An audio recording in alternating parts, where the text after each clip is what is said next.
The Assembly of Manitoba Chiefs are making a public plea to include Tanya Nepinak in the humanitarian search of a city-owned landfill just 6 days after a second searchlight was announced to look for one of 4 First Nations women brutally murdered by a serial killer in spring 2022.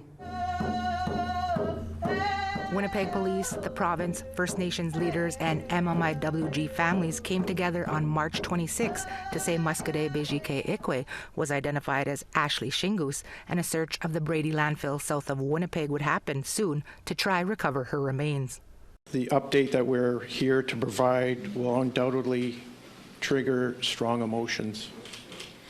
Emotions all too familiar for another family that attended and left early as they were reminded of their missing loved one believed to have been killed by another serial killer over 13 years ago. It's believed that Tanya Nepinak also ended up in the Brady landfill.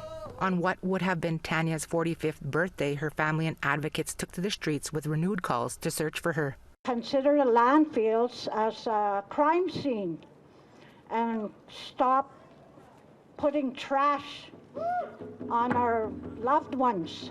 She was 31 years old when she was last seen on September 13, 2011. In June 2012, Sean Lamb was charged with second-degree murder for Tanya, but those charges were later stayed. He went to prison for killing 2 other Indigenous women. Derek Nepinak is the chief of Minnegojabi Anishinaabe and a relative of Tanya. He was also AMC Grand Chief back when she went missing. He said in the fall of 2012, WPS searched the landfill for roughly a week, but determined very quickly that it was beyond the scale and the magnitude that they could do at the time. We had difficulty accepting that. I have been quietly speaking with other leadership, saying, you cannot proceed with a search of any of the landfills without including Tanya Nepinak. I know her children need this to happen. I know her former partner, Vernon, needs this to happen. Answering questions from reporters last week, AMC Grand Chief Kyra Wilson said her organization hasn't forgotten about Tanya. Of course, this is a conversation that we do need to have. And what I will say today is, we hear a strong message that we don't leave anybody behind.